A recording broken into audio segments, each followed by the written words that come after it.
The Spirit's Book, containing the principles of the Spiritist doctrine, concerning the immortality of the soul, the nature of spirits and their relationships with humankind, moral laws, the present life, the future life, and the destiny of humanity, according to the teachings given by highly evolved spirits through several mediums, received and coordinated by Allan Kardec. Part 2. The Spirit World, or the World of Spirits. Chapter 4. The Plurality of Existences. Reincarnation. How can a soul that did not reach perfection during its corporeal life complete the work of its purification? By submitting to the trial of a new existence. How does the soul accomplish this new existence? Through its transformation as a spirit? As it purifies itself, the soul, of course, undergoes a transformation, but for this to occur, it needs the trial of corporeal life. Then does the soul live many corporeal existences? Yes, we all live many lives, and those who say otherwise wish to keep you in the ignorance in which they themselves dwell. That is their desire. From this principle, it seems that after having left one body behind, the soul then takes another. In other words, it reincarnates into a new body. Is this the case? Obviously. What is the purpose of reincarnation? Expiation and humankind's progressive improvement. Without reincarnation, how could there be justice? Is the number of corporeal lives limited, or does a spirit go on reincarnating forever? In each new life, a spirit takes another step on the path of progress. When it has stripped itself of all impurities, it has no further need of the trials of corporeal life. Is the number of incarnations generally the same for all spirits? No, those who advance quickly spare themselves many trials. Nevertheless, since progress is almost infinite, a large number of successive incarnations are always required. What does the spirit become after its final incarnation? A blessed spirit, a pure spirit. The Justice of Reincarnation. On what is the doctrine of reincarnation based? On the justice of God and revelation. We will repeat this to you over and over. A good father always leaves the door of repentance open to his children. Doesn't reason tell you that it would be unjust to keep eternal bliss from those who have not enjoyed the opportunities needed to improve themselves? Aren't all people God's children? It is only among selfish human beings that we find iniquity, insatiable hatred, and unforgiving punishment. Incarnation on different worlds. Are all of our different corporeal existences lived on Earth? No, not all of them. They may be lived on other worlds as well. Those on this globe are neither the first nor the last, but they are of the most material and the farthest from perfection. With each new corporeal existence, does the soul pass from one world to another, or does it live several lives on the same globe? It may live many lives on the same world if it has not evolved sufficiently to go to a more advanced one. Can we come back to it again after having lived on other worlds? Certainly. You may have already lived on other worlds besides Earth. Is it necessary to live again on the Earth?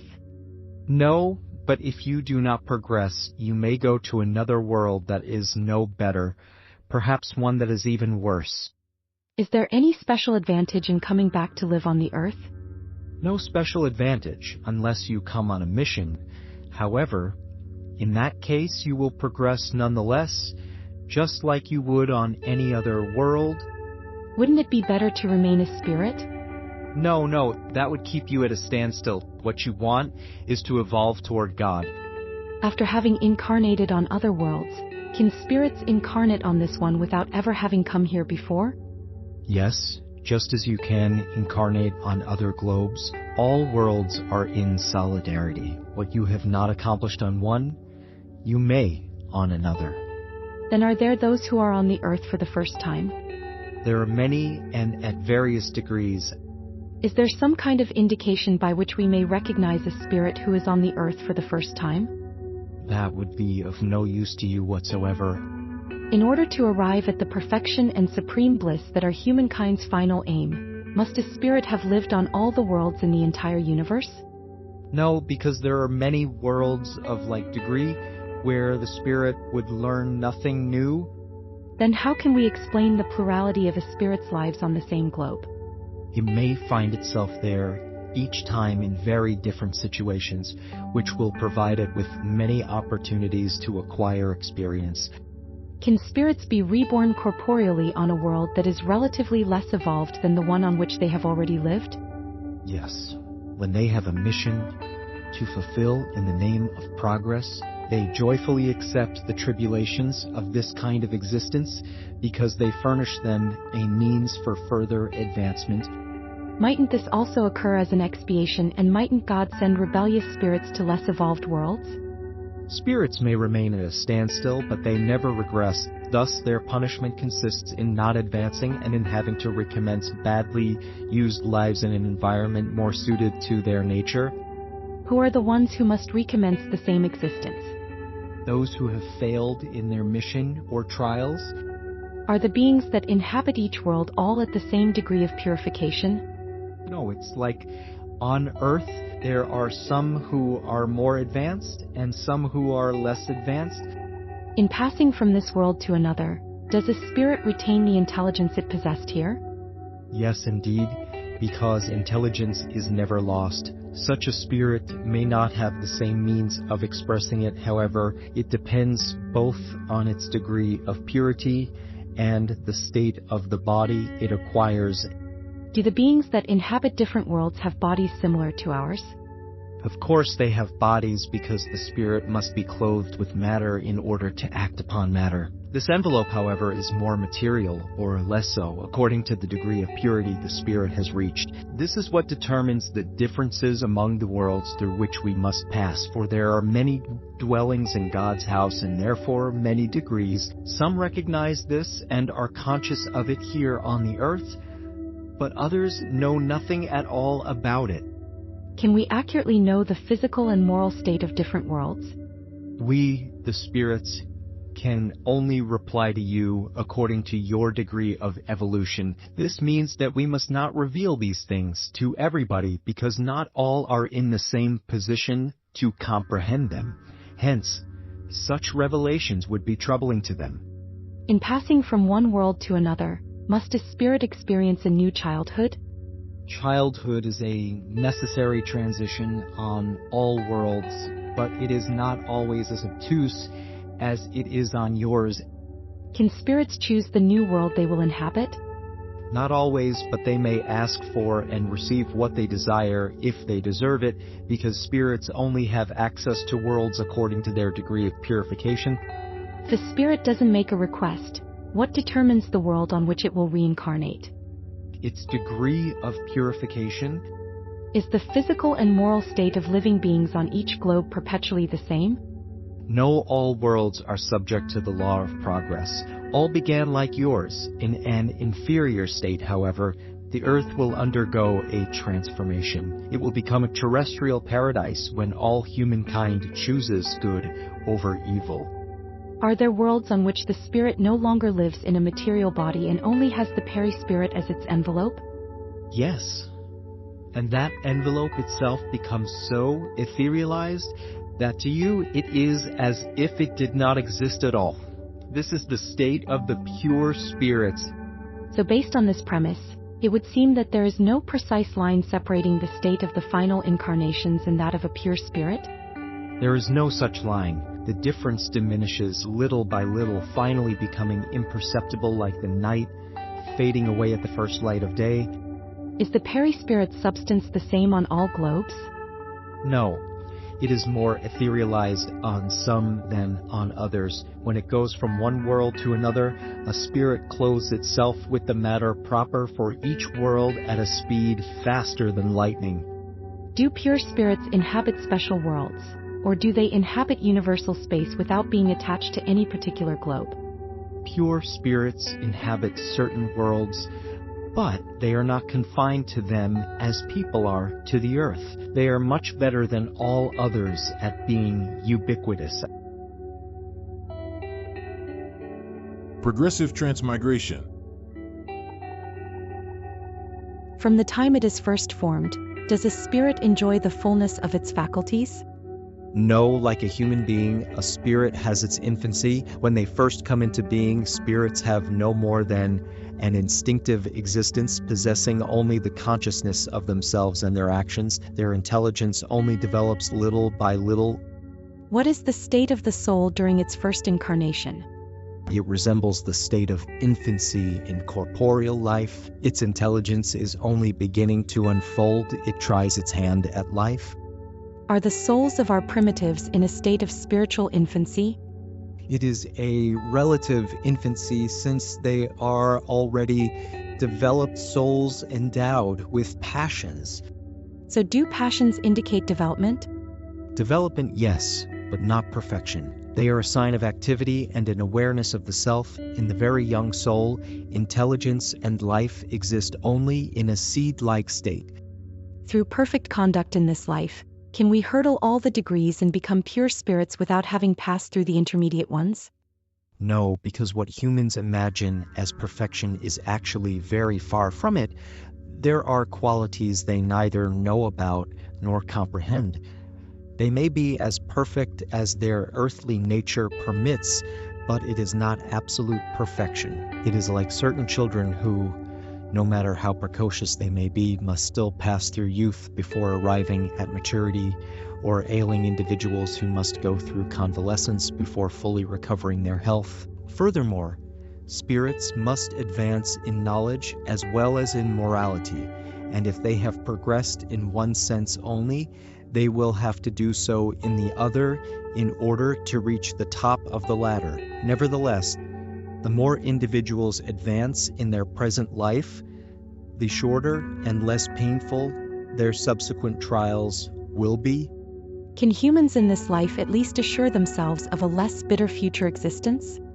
Yes, of course, they can reduce the length and difficulties of the path. Only the negligent remain at a standstill. During their new existences, can humans regress to a lower level than the one they have already reached? In social position, yes. As a spirit, no. During a new incarnation, can the soul of a moral individual animate the body of a scoundrel? No, because a spirit cannot regress. Can the soul of a wicked individual become the soul of a moral one? Yes, if it repents, such would be a reward. Mightn't the possibility of improving oneself in another existence lead some persons to persevere on the wrongful path with the thought that they can always correct themselves later? Those who think that way do not really believe anything at all. The idea of eternal punishment does not restrain them either because their reason rejects it. Instead, it leads them to question everything. If only reasonable means were used to guide humans, there would be no such skeptics. During its corporeal life, an imperfect spirit may think, as you have stated, but once released from matter, it thinks very differently. It soon perceives that it has calculated badly, and so to make up for it, it will carry an opposite sentiment into its new existence. Progress is accomplished thereby, which is why on the earth there are those who are more advanced than others. Some have already had the experiences that others have yet to go through. The latter acquire such experiences little by little. It depends on each individual to hasten his or her own progress or to delay it indefinitely. Since spirits can only improve by undergoing the sufferings and tribulations of corporeal existence, doesn't it follow that material life may be seen as a type of sieve or filter through which the beings of the spirit world must pass in order to arrive at perfection?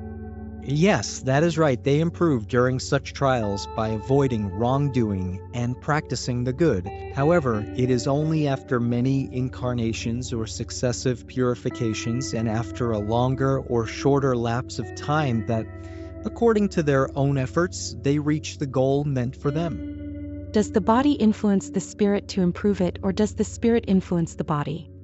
Your spirit is everything. Your body is a garment that rots, that is all. The fate of children after death. Is the spirit of a child who dies very young as advanced as that of an adult? Sometimes much more so, because the child may have had more existences and may have therefore acquired more experiences, especially if he or she has progressed. Then can the spirit of a child be more evolved than that of its parent? That is very frequently the case. Haven't you yourself often witnessed it? Does the spirit of a child who dies very young without having done anything bad belong to the higher degrees? If such a child has done nothing bad, it has also done nothing good. God does not relieve such a spirit of the trials it must undergo. If it is pure, it is not because it was a child, but because it was already advanced. What becomes of the spirit of a child who dies very young? It begins a new existence. Gender and spirits. Are spirits male and female? Not as you understand it, because gender depends on organic composition. Love and sympathy exist among spirits, but they are based on the affinity of sentiments. Can a spirit who has animated the body of a man animate the body of a woman in a new existence and vice versa? Yes, since the same spirit can animate both male and female bodies. When we are spirits, do we have a preference as to whether we will incarnate into a male or a female body? It matters little to a spirit. It depends on the trials it must undergo. Kinship, affiliation. Do parents transmit a portion of their soul to their children, or do they give them only animal life, to which a new soul afterwards adds the moral life? Only animal life. Since the soul is indivisible, daft parents may have intelligent children and vice versa. Since we have had many existences, does kinship go back to previous ones? It could not be otherwise. The succession of corporeal lives establishes ties among spirits dating back to former existences. Such frequently gives rise to the affinity between you and some spirits who you might think are strangers. According to certain individuals, the doctrine of reincarnation appears to destroy family ties by carrying them back to previous lives. Instead of destroying them, it extends them. Since kinships may be based on previous affections, the ties that unite members of the same family are less precarious. Moreover, reincarnation broadens the duties of fraternity, because your neighbor or your servant may be a spirit who was formerly related to you by blood.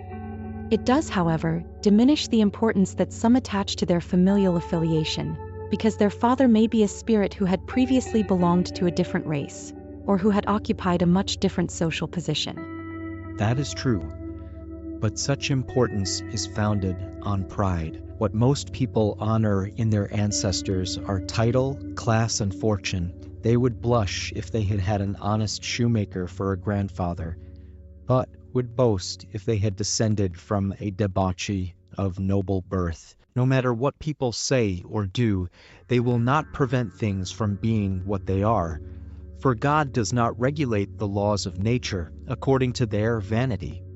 Since there may be no actual affiliation among the spirits of a particular family's descendants, would it be foolish for the members to honor their ancestors?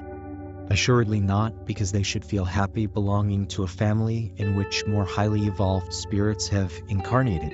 Although spirits do not proceed from one another, they have no less affection for those who are linked to them by family ties, for they are often attracted to this or that family because of affinities or previous connections. You may be very sure that the spirits of your ancestors do not feel honored at all with the respect you render them out of pride. Their merits do not benefit you, except as you strive to follow their moral example. Only in that way can your memories not only be pleasant, but even useful to them.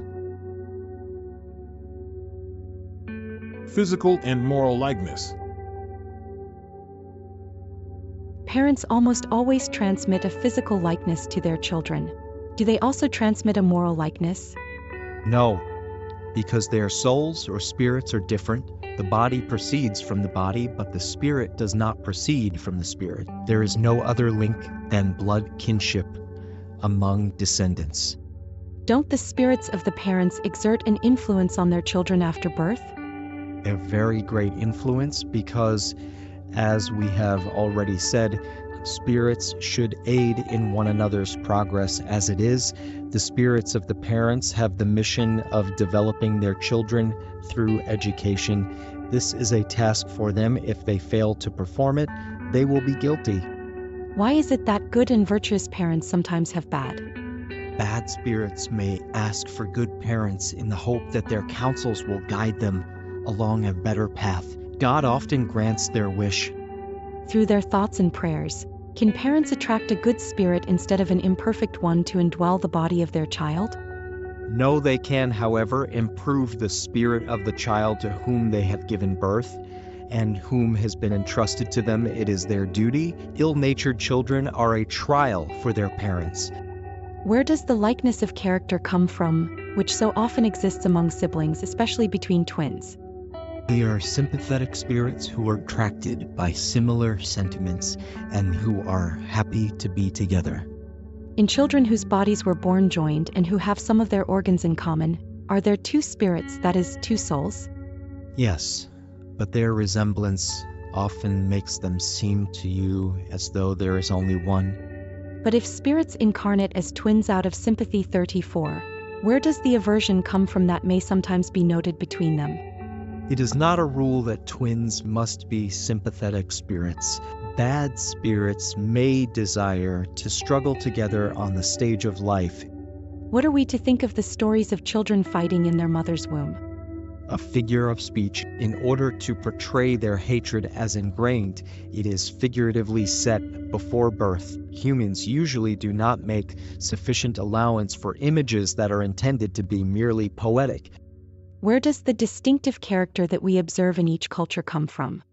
Like humans, spirits also form families through similarities in tendencies. The purity of such tendencies depends on how evolved the spirits are. Additionally, cultures are large families where sympathetic spirits congregate, and tendency that leads members of these families to congregate is the source of the individual likenesses that exist within the distinctive character of each culture. Do you think that good and humane spirits would seek to live among unrefined and cruel people? No, spirits are attracted to like-minded cultures, just as they are attracted to like-minded individuals. They look for their own group. In their new lives, do individuals retain any traces of their moral character from former ones?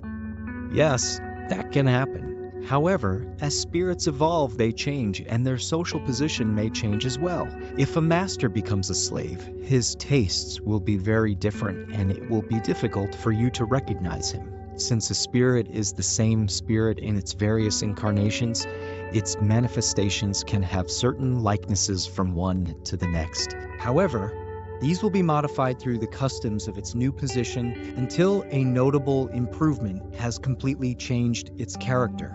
For example, the one who was proud and cruel can become humble and humane if it has repented.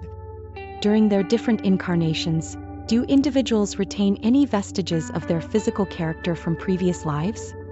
The body is destroyed and the new one has no connection with the old. Nevertheless, the spirit is reflected in the body. Although the body is only matter, it is molded by the spirit's qualities, which impress it with a certain character that is mainly visible in the face. For this reason, the eyes have been rightly described as the mirror of the soul, which means that the face most particularly reflects the soul. Thus, it may be that individuals who are extremely unattractive physically can nevertheless project something pleasant if they are good, mindful, and humane spirits. On the other hand, there are very attractive faces that awaken nothing in you.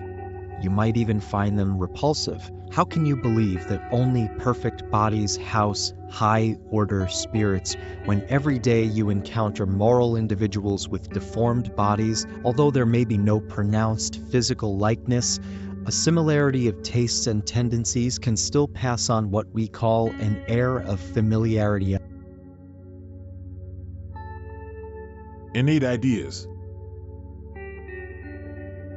Does an incarnate spirit preserve any trace of the perceptions it had and the knowledge it acquired in its previous lives? A vague memory remains, giving the incarnate spirit what you call innate ideas. What is the origin of the extraordinary abilities of those individuals who, without any previous learning, seem to have an intuition about certain areas of knowledge such as languages, mathematics, etc.? A memory of the past and the soul's previous progress of which it now has no awareness. Where else could such abilities have come from? Bodies change, but the spirit does not. It merely changes its garment. In changing bodies, can spirits lose certain intellectual faculties? For example, could they cease to have a taste for the arts? Yes, if they dishonored that faculty or made a bad use of it. Moreover, a faculty may remain dormant throughout an entire existence because the spirit wishes to exercise an unrelated one. In that case, it remains latent but reappears later. Are the instinctive sentiment of the existence of God and the presentiment of the future life due to a retrospective memory that humans have even in the primitive state? They are a memory they have retained of what they knew as spirits before incarnating, but pride often stifles this sentiment.